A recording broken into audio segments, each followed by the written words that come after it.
حدیث نمبر 497 497 عن ابی طلحة رضی اللہ عنہ ان رسول اللہ صلی اللہ علیہ وآلہ وسلم جاء ذات یوم والبشر یرا فی وجہہ.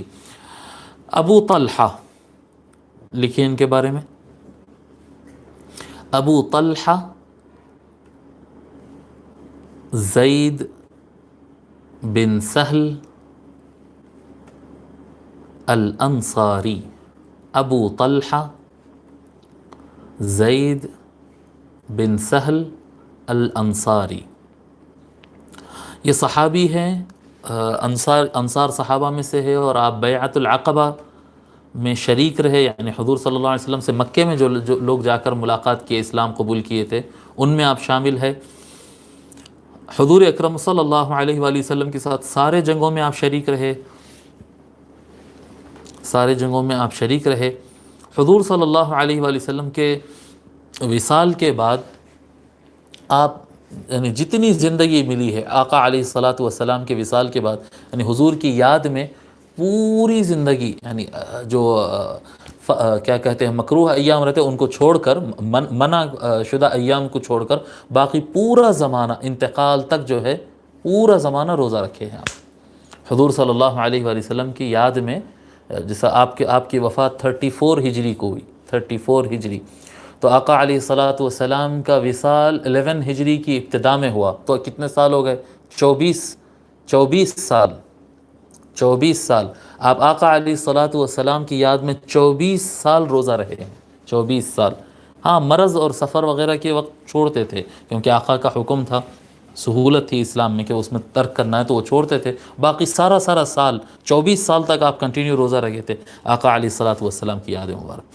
تو حضرت ابو طلحہ زید بن سہل الانصاری رضی اللہ تعالیٰ روایت فرماتے ہیں کہ ایک مرتبہ آقا علیہ الصلاۃ والسلام تشریف لائے، والبشر یرا فی وجہہ، اور آقا علیہ الصلاۃ والسلام کے چہرے پر خوشی واضح نظر آ رہی تھی.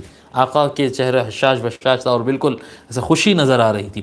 فقال، آقا علیہ الصلاۃ والسلام نے فرمایا، انہ جاءنی جبریل علیہ السلام فقال، بے شک میرے پاس جبرائیل علیہ السلام آئے اور انہوں نے کہا، جبرائیل علیہ السلام نے کہا، ان ربک یقول، بے شک آپ کا پروردگار کہتا ہے، اے محمد صلی اللہ علیہ وآلہ وسلم، آپ کا پروردگار، آپ کا خدا کہتا ہے، یقول اما یرضیک یا محمد الا یصلی علیک احد من امتک الا صلیت علیہ عشرا. اللہ تعالیٰ فرماتا ہے کہ اے محمد صلی اللہ علیہ وسلم، کیا آپ اس بات سے راضی ہے، کیا آپ کو یہ بات خوش نہیں کر دیتی، راضی نہیں کر دیتی کہ آپ پر جب کبھی کوئی بندہ آپ پر درود شریف پڑھے گا، اللہ تبارک و تعالیٰ اس پر 10 رحمتیں نازل فرمائے گا. یعنی فرسٹ ٹائم جب آقا علیہ الصلاۃ والسلام کو یہ خوشخبری پہنچائی گئی تھی اللہ تعالیٰ کی طرف سے، اس وقت کی بات ہے کہ اے محمد صلی اللہ علیہ وسلم، کیا آپ اس بات سے راضی نہیں کہ جب کبھی کوئی بندہ آپ کی امت میں سے، احد من امتی کا، کوئی بندہ آپ کی امت میں سے آپ پر درود شریف پڑھے گا تو اللہ تبارک و تعالیٰ اس پر 10 رحمتیں نازل فرمائے گا. پھر اللہ تبارک و تعالیٰ پھر فرماتا ہے وَلَا يُسَلِّمُ عَلَيْكَ أَحَدٌ مِّنْ أُمَّتِكَ إِلَّا سَلَّمْتُ عَلَيْهِ عَشْرًا.